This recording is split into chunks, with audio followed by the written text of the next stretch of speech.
Good morning, good afternoon, good night, wherever you are. You're watching Speedway Nostalgia. I'm Josh. I'm Caleb. And we're a couple twinsies today, as you can see. We got our Circle B diecast shirts on, Circle B hats. Even got me a Circle B coffee mug. I'm going to take a little drink. Go for it. Pretty exciting. This is something we've been wanting to get done, and we finally did it. And I was excited when I seen the hats. That was my favorite thing. Was we're wearing a hat That's pretty that, cool, too. yeah, I mean they're pretty good looking hats and shirts and a little coffee mug right there. So it's pretty exciting. We even stuck one out up here for us, too. And we got some koozies. So we're kind of excited. As you can tell, we're rookies. Circle B even sent us some decals. So instead of, you know, whenever they win, they put the little flag sticker on the back quarter panel. I'll just start putting these on my vehicle, on my personal vehicle. Nice. Anyway, they also was kind enough to not only sponsor this video, but to send us Kyle Busch's 100th win in the NASCAR O'Reilly series. Yep. This car was, I mean, definitely it's a great looking car, but it looks like he definitely earned the win. The race version. This is the race version of it, and yeah, there's the details amazing. I love these cars. I mean, these cars are just so awesome. I mean, the detail. I mean, you can see the tire, the rub on the tire. I mean, you can see. And so I say that to say, as you can see, motorsportsauctions.com. Let's go. They did something very noble this last week for Kyle Busch and Samantha Busch. They have a charity. See, Samantha Busch was unable to have children for a very long time, and they had a heart for that. Obviously now they have Brexton and Lennox, but for the longest time they were unable to share just that special bond of having children. And of course, you fast forward several years and those children came, but their charity, Bundles of Joy, it's for basically dealing with infertility and not being able to have babies and stuff like that. And that's what their charity went to. Well, this past week, motorsportsauctions.com, Circle B Diecast, Clean B Sales, they held an auction, and all the proceeds from that auction went to the Bundle of Joy charity. That's pretty awesome. But it didn't end there. So the auction, and I may get this wrong, but in the auction, they profited and raised over $11,000 at this auction. Wow. Brent, the owner of Circle B Diecast, said, he didn't, he wanted to add to that donation. So he said whatever the proceeds was, he was going to round up. I thought it was to the nearest 1,000. No, to the nearest 5. So he actually took that $11,000 and raised it and made a $15,000 donation to Kyle and Samantha Busch's charity, Bundles of Joy. So it's awesome. Hats off to them. I think that was super awesome for them to do that. Definitely. And I can't thank them enough for picking up this, 20-something weekly view on YouTube, but 43,000 followers on Instagram. So they kind of saw something in us, I guess, and said, hey, we want to join up with y'all, help y'all out. We help y'all out. And this is where we're at. Now we're sitting here with a diecast from Circle B Diecast that originally came from Lionel Racing. But y'all guys just need to really check out motorsportsauctions.com. Is this a paid ad? I guess. I mean, they paid me in some pretty cool stuff. Yeah. One cool thing that they also sent me was this RCR lanyard that maybe I'll get to wear when we get our VIPs, if we can get VIPs to Talladega this year. So super cool.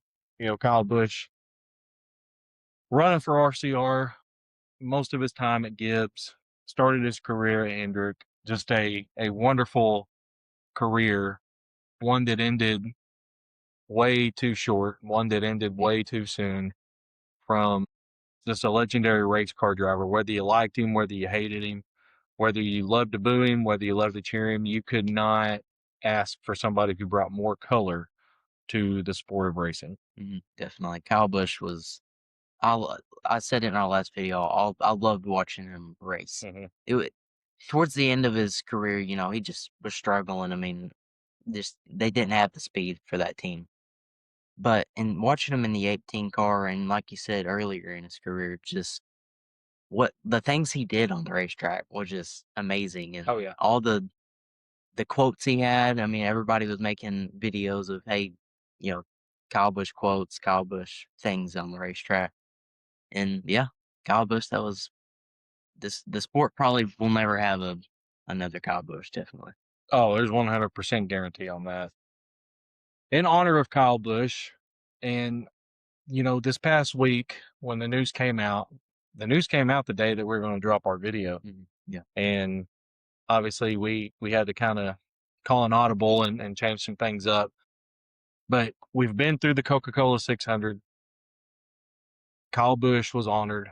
I did love how on lap 8, you had several people, holding up 8. You had several people holding up 2 4s. But they honored him just like they used to honor Dale Earnhardt in 2001. And that even went beyond 2001. So I'd love to see that happen with Kyle Busch. But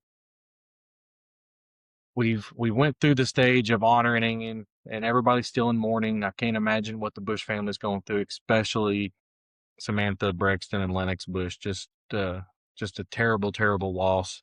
But at some point, healing has to begin. And that's what we plan on doing this week. Is we're going to give you a 2-part video, part 1 and part 2 of remembering Kyle Busch. And how's the best way to remember somebody? Well, if there's one person who is easy to be remembered, it's going to be Kyle Busch. Definitely. And we want to honor him. And some of the biggest reasons why we're able to remember him was his interviews. Oh, but some of the best interviews you'll ever hear. And we're going to start off right now in honoring Kyle Busch with one of my and Caleb's favorite interviews that he gave. Enjoy. Everything's great. Looking forward to a fantastic weekend here in Phoenix. Back to the racetrack. What did Logano do? What did Logano do wrong, and will you race him any differently going forward? Everything's great. Looking forward to getting back to the racetrack and getting into my race car. Are you okay with Joey moving forward? Everything's great. Really looking forward to getting into my race car and getting back here at Phoenix. Speaking of that, are you glad that this is over now? You can get in the car where you're comfortable and get back to racing? Everything's great. Really looking forward to getting back into my car and being here in Phoenix. Everything's great. Looking forward to getting my race car and getting here at Phoenix. So what'd you think of the interview? It's just those guys, those people interviewing, I'm like, come on, give me some more, give me some more, give me some more. And it's the same response every time. And that's what's so funny about it. He did Kyle, and the face he kept during the whole thing. He just, the straight face, it's like never even phased him. That, it's, I don't know. Everything's that's great. Funny. Looking forward to getting my race car and getting here at Phoenix. Did you notice too, a couple of the there's one reporter there who there towards the end when Kyle gave the same response, he just kind of yeah, I did see that. He was like, okay, here we go again. Oh man, him and Tony Stewart, I would say, would rank up there on the best interviews without a doubt. Yeah, definitely. But as far as I know, as far as the interview goes, everything's great. Yeah, he was sad about getting in a race car. Well, everything's great. That's it. You got any more for us? So let me ask y'all this: what was y'all's thoughts on the Everything's Great interview? Like I said, there's so many to choose from. We're gonna cover plenty of them, but that was I guess what made it so good is, I mean, because in a lot of his interviews, he's mad, or he's frustrated, or he's, they're having to drop the beeps a lot because he's just explicit, especially on his in-car. Oh, yeah. But Definitely. on this one, he just kept a smiley face. Yeah. Everything's great. I don't know how he did it. Which tells me he's probably had a talking to before this interview, or before he was approached by reporters and stuff. But you know that every reporter before interviewing Kyle Busch was, they were shaking like crazy. They did not want to have to do this interview. Well, they know they're probably fixing to be made fun of, and they're not going to get an answer. And they're just, well, let's get our straightforward what Kyle Busch wants to say and go talk to the next driver. Oh, hearing him on the radio a lot, even here this year, some of on NASCAR's Radioactive, a lot of his Radioactive was pretty hilarious. My favorite one this year was they were trying to calm him down, and he gets on there, "Thanks, psych major." Yeah, I think that was it. Because the guy was just trying to calm him down and stuff, and he just let that rip. He was so mad, but I mean, I don't know, just especially, and here's the thing that you think about on stuff like that, because a lot of people had their opinions about him. A lot of people, talked about him being a crybaby and talked about him, they would even, I mean, for a long time, he had the nickname Crybaby Bush and stuff like that. You don't realize what you have till it's gone. Yeah, for sure. Just there's a huge chunk of a huge chunk in the sport gone, and I think everybody knew it, especially at Charlotte. They were just like, man, they had to move on, but it's kind of hard to. You don't want to go to the next race knowing that a driver that you race with every week isn't going to be there, and I'm sure. I mean, look, I'm sure everybody at the track on Sunday was just. I mean, they knew there was a huge loss. There was something missing, and it's hard to deal with, I guess. I think that is the thing. What you just said is, I can't imagine, especially Samantha, but just that feeling, I don't want to do this. Showing up at Charlotte, or not even showing up at Charlotte. And I think he was in there when I was talking, but it was like the last place you wanted to be on Sunday or even over the weekend was at a racetrack. But at the same time, it's the only place you needed to be. That if I was in their position, say I was in a driver's position, they got to go to the racetrack. I mean, it's just they got to do it. But I guess from a family perspective, or even a friend or an owner perspective, it's like this is really the one place we can meet and know it's okay, I guess. When that happened, when Kyle Busch died, everybody was kind of split up. Like everybody was doing their own thing. It was so unexpected, but at the track, that everybody was in that infield, gathered together, and they were there together. But I mean, I don't know. There was probably all kinds of mixed feelings for sure. Especially in NASCAR, but I'd say in any sport, but especially in NASCAR. When one hurts, you all hurt. You can definitely see it when that happens. Yes. Well, chat me up. Lead us into the next memory. Well, you probably know because I've said it before so many times. It's the 2024 Worth 400 at Dover, and it's so funny to me just because it's just part of his language. He's doing his interview on pit road. He finishes fourth. He started on the pole, and he's standing there doing his interview on pit road. Mark Truex Jr.'s car is getting rolled behind him, and it looked like they were going straight, and then they just hooked it left. And Kyle Busch is standing there, and I mean, his reaction was so funny. He's standing there, and I guess the car rubbed up on him. And he goes, "Well, okay, just run me over. That's cool." And goes next to his interview. Well, why don't you go ahead and lead us into the video then? Well, here's the video. Well said. Yeah. Well, Kyle Busch starts on the pole today, finishes fourth. I know there was a lot in the middle there that took place, but nonetheless a good day for the 8 car. Yeah, a good day for the 8 car. Good solid points day, I guess. That's a normal day. I'd love to have a lot more normal days. We just can't seem to get any. But, proud of everybody on this FICO Chevrolet. The car was pretty decent. I felt like if we came off a pit road there at the end, just run me over, okay? It's cool. With the clean racetrack, the way that it was, and being able to just... I like how he just played it off. How it was just kind of smooth, it was... Well, yeah, That's cool. It's like part of his language, and I don't know who was interviewing him, but I don't know how they didn't laugh.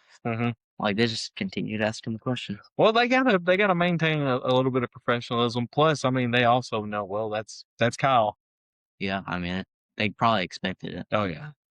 It's funny though. One of my favorite moments and this is going, you know, some of these things, you know, I know we're Speedway Nostalgia and we talk about, you know, especially early 2000s, but just the past in general. But some of these memories are in our not so quiet way back machine or not so way back machine. But, you know, sometimes you got to call audibles and hook a left turn because you're honoring somebody and things of that nature. But we're going to jump back to 2011 at Daytona International Speedway with the Budweiser shootout and one of the funniest and coolest moves that I had ever seen. Check this out. So we get set to restart with 16 cars on track and 37 laps to go. Yeah, our field is dwindling away. We've got 2 Roush Fenway cars pushing the 2 Richard Childress cars. Let's see if Burton can get back down in front of his teammate. He's done that the last 2 restarts, gets right down in front of Kevin Harvick. Whoa, up the outside. Here comes Kyle. All the way to the front. He hung back and got a slingshot restart. Shades of Richard Petty, and look at this. He goes to the lead, but he has no help. Can he stay there? Yeah, that was simply because he got started a little earlier than the other group. Well, he kind of late said everything he did was legal. He went around on the outside, on the right-hand side, and you can do that. So to kind of paint the picture, even though you just watched it, Kyle Busch and Danica Patrick had wrecked, and that's why the caution was out in the first place. Kyle Busch goes around. He's got some cosmetic damage on the rear of the vehicle, and of course, you know, he's in typical Kyle Busch fashion. He's mad and he's frustrated. He gets his pit stop and everything. But if there's another thing that you can say about Kyle Busch is dude was creative. Oh, he found a way, really. So they're coming back to the restart, and Kyle Busch is, you know, coming back to catch the field, and he is full throttle. Now at Daytona, just like, you know, the super speedways like Talladega, full throttle means something completely different when you're by yourself than when you're with the pack. But he is coming, and he's coming with a head of steam, and pace car makes the left turn, gets on pit road. They come to the line. As they come to the line, they start speeding up. Kyle Busch is coming, and he's coming fast. And of course, keep in mind, I mean, they're just now giving it throttle. He has been given throttle, and they pass the start finish line. Kyle Busch goes up top, goes to the outside, legally passes everybody in a matter of about 3 seconds. Man, I wonder what was going through his head. Well, what's so funny is I remember back, you know, some of y'all may remember the old Papyrus games where you literally, the computer didn't control you under caution. You did your own controlling. I mean, this was sim racing before sim racing was cool. And the NASCAR racing games on the Papyrus, Sierra, and the old Windows computers. We used to do stuff like that. You know, we'd let the field come around, and then, I mean, we would just hammer it down the backstretch and then come around. I mean, Kyle Busch did a video game move long before Ross Chastain. Video game move was cool. and Kyle Busch did that. Now it didn't last very long. Nobody started drafting with him, so they caught right back up to him, and he fell into the middle. And the moment, I guess, was the moment is what made it so awesome. It was so creative and it was so funny. And what made it good is he did it. I mean, it was all legal. Everything he did was completely legal. Yeah, that's I guess nowadays they'd probably go, oh, well, there's some restriction behind that. You know, we got to find something. But I don't know. It's cool that's definitely a cool thing, and you kind of wish it would have lasted longer. Oh yeah. Lead us to the next one. Well, this one was at a Coca-Cola 600 at Charlotte Motor Speedway in 2017. Nice. Just so y'all know, we haven't discussed this or what each other picked. I kind of went over with him mine right before, but I have no idea what memories he's picked out. So I'm hearing this for the first time myself. Well, it's Jimmy Johnson leading the race and Austin Dillon second. Now, the Austin Dillon hasn't won a race yet. And they're going around the track. They come two to go. And Jimmy Johnson runs out of gas. Well, Austin Dillon takes the lead, gets his first win. Kyle Busch catches up, goes to second. None of the, it's just a race now. Like, Dillon wins and Busch gets second. The interview part is what's funny, and you're going to watch it right now. Surprised that Austin could stretch it on fuel, and then, mean, do you think, for Austin to get his first win? I'm not surprised about anything. Congratulations. Any other questions for Kyle?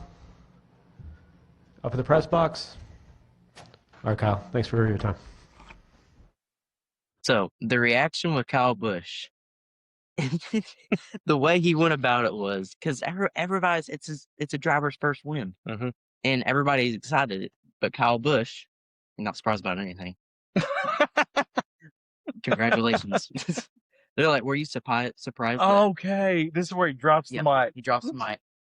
But because Dylan, he barely made it on. I can't believe I didn't pick that because I forgot all about it. And Kyle Busch, because they're like, were you surprised that Dylan was able to make it on fumes? Literally, he goes, I'm not surprised about anything. Congratulations. And he's on the mic. All right, thank you. So, and of course, and this is all in good fun. We're not here to make fun or anything, but this funny. one thing I remember about that is while they're asking him the question, because he's literally purposely showing I don't care. Yeah. So when they're asking him the question, he actually throws in a little nose pick and flicks. I don't know if you noticed that or not. I didn't. So if y'all watched it, hit the rewind button. It helps us out anyway. But you see him, he's kind of gives a little nose pick, and then that's when he picks up the microphone and says, "I cannot believe I forgot about that. That would have been on my list." That was a funny one for sure. One of my favorites, definitely. Oh, no doubt. So back on the racetrack, it was 2012, just a year removed from the 2011 incident, but coming to the checkered flag at 2012 Budweiser Shootout, Kyle Busch and Tony Stewart are fighting. Now, this was back when tandem drafting was a thing, which I hated, by the way. But they're sitting there, and Busch is bump drafting the living daylights out of Tony Stewart, and he's on him, going to the turn. He stays behind him.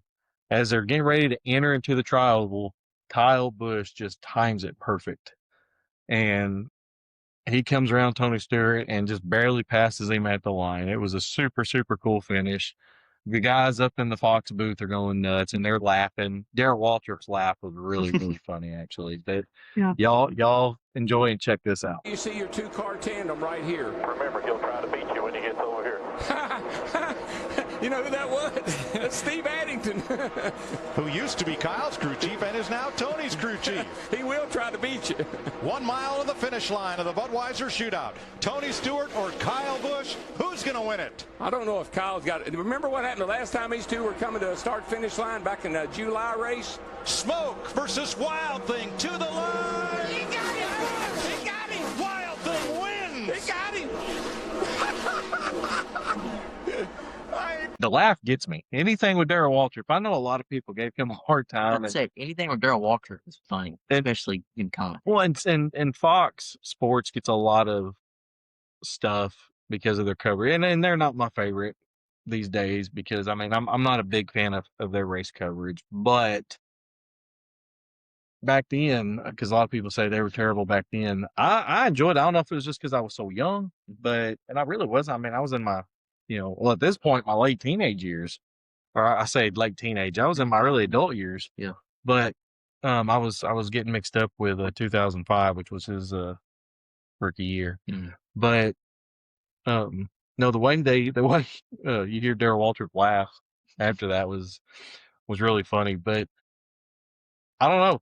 Again, creative. Yeah. Kyle Busch knew how to make things happen on a racetrack. But Tony Stewart, because you included him in that. Those two guys were like the kings of. Oh, no doubt. Making funny comments or sarcastic, maybe pulling things on the racetrack. Well, in the main event, what are you gonna? What we're gonna finish this one off with? It's at Vegas. Kyle Busch's home track. Yes, I didn't include the year. My bad. But it's him and Garrett Smithley battling it out. Of course, Garrett Smithley. He raced in Cup Series. He'll do it every now and then. But not really well-known driver versus Kyle Busch, who at this time was an extremely well-known driver. So they're battling for it, and Kyle Busch tries to go to pass him, but Smithley makes just a late block, and Busch just hammers him. Yeah, at this point, it's just a race still. Like, there's no big interview or anything. And I'm trying to trying to make what he said, but here's the interview you're fixing to watch right now. What happened there with the 53 there late? 52, get it right. Don't know. How did that impact your car? Killed it. What did you think?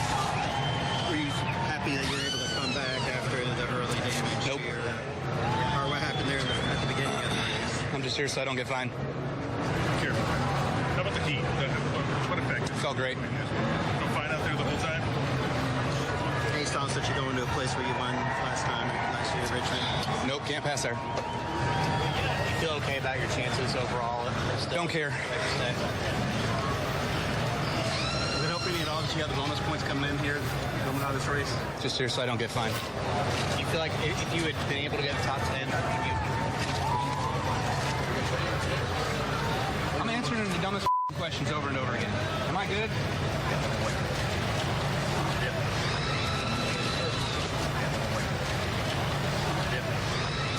So that the way Busch goes about it, he just don't care. Mm-hmm. It's the way of like Busch it's these guys, these no-name guys basically out here running. You got me, who, I mean, he's a well-known driver. He's Kyle Busch, but Kyle Busch he did not care about anything, Mm-hmm. and especially in the interviews, like the Charlotte one for the Coca-Cola 600. He didn't care, and that was just part of Kyle Busch, I guess. Mm-hmm. But yeah, that was probably my top 3 best Kyle Busch moments, I would say. So we're actually going to extend it out because next week we're going to land the plane on remembering Kyle Busch with a few more of these memories, and I'm looking forward to it. I definitely want to even talk about this race, and there's actually something a little special about this race because Kyle Busch, he takes it to victory lane at Nashville, but several years later or earlier in 2009 he had a very particular incident at Nashville where he wins the race. In Nashville, their trophy was a guitar that was built by Sam Bass, and Kyle Busch takes the guitar and just shatters it all over victory lane. Basically, it was a homage in different things. One, rock stars were known for, they do their big thing and everything. They would take their guitar and just start smashing it up against the stage. He was kind of doing the guitar smash, but he was actually doing that because he was wanting to take pieces of that trophy and give it out to different members of his pit crew. Oh, that's cool. But the perception, I guess, made a lot of people mad, and apparently Sam Bass was pretty mad about it too. But that's funny. What a lot of people didn't know is Kyle Busch actually went back and had paid Sam Bass to make another one for him and one for his crew chief. So, but that don't tell stories and that don't tell drama. Like, oh my goodness, he took just this horrible situation, but I can see where people got mad about it. They didn't know what the intent was at the time. And Kyle Busch may have done all that to kind of save face. I don't know. I mean, he was a pretty creative guy. But anyway, so that was several years before this Nashville win. But we'll look into some of that. And again, to be honest with everybody, we just want to enjoy the memory of Kyle Busch and what made him so special. Whether you call it a villain, whether you call him a hero, it's irrelevant. He was special. He was a very special individual, a very special race car driver. And I think the true Kyle Busch came out when he started having children. And I, for one, have also heard several stories about his faith, and especially a lot of stuff that Samantha posts online. There's no doubt that they were a family or are a family that lives by faith. And I personally, from a personal standpoint, just greatly respect that. And, just the profession of faith there. And, that definitely gives you some hope. I also want to shout out to a couple of my friends on Instagram, Derek and Cassie Britton. Derek and Cassie Britton, huge Kyle Busch fans. And I know that they was in shock over this, and there's a shock wave that hits the NASCAR community. But when you know when there's another Kyle Busch fan, you know that they're hurting and you know that they're just as shocked because again, racing is just a big family. Mm-hmm. And you feel that pain. You may not feel the pain as if you're a spouse or a friend or even a colleague, but when racing loses somebody, everybody loses something. And you don't realize until it happens. Exactly. Like I never have seen that because I wasn't a fan when in my career or my fan career, I guess. Sure. I've never had to experience or see anything like that, and I could definitely see why. This was that my goodness, 3, 4, 5. I think this was my 5th. Because in 2000 you had Tony Roper, Adam Petty, and Kenny Irwin, and then you had Dale Earnhardt in 2001. Mm-hmm. And you had this year. Now we've lost drivers over the years, Right? But current, I guess. but an active driver again, all of a sudden that car's not out there. And what did you think before we land the plane on this? What did you think of seeing the 33 Cheddar's car? What was your thoughts on that? I didn't really know what to think. It's cool they had 2 Richard Childress cars out there, and I mean, I don't know. It's definitely not the 8, and you hate that they had to do that. Because there's definitely something missing there. There's something missing.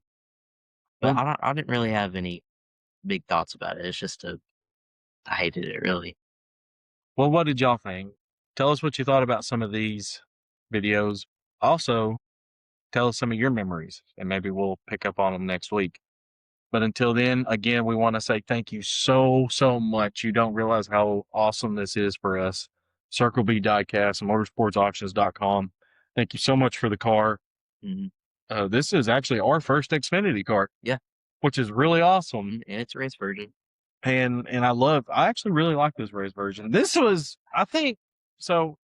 before they started messing up race versions, and now you're going to be thinking, what are you talking about? I hate the race versions with the confetti all over them. Well, you can't really. For me, a race that's after the fact. Like a race version's right after the race. Yeah. Like I wish they went back to like in the early 2000s and stuff, the race versions that didn't have all the confetti on it. But again, thank you, Circle B Diecast, for the support. Nostalgiaverse, thank you so much. We look forward to next week when we talk about Kyle Busch some more. And as we kind of start ready, just to kind of, one thing that I said this last week, death is no respecter of persons, and neither is time. Mm-hmm. And unfortunately, the clock's going to keep on ticking, and we're all going to move on with our lives. And that's the hard part about life, is that it just keeps going, and you still have a job to do. You still have a life to live. Yeah. And with that being said, we're gonna wrap it up on Kyle Busch next week. We look forward to next week, and looking forward to just remembering the memory of Kyle Busch. But until next week, you be good, you be better, and you be best. And one in honor of Kyle Busch on Speedway Nostalgia. Do I have a clip? Let's see. Enjoy the clip.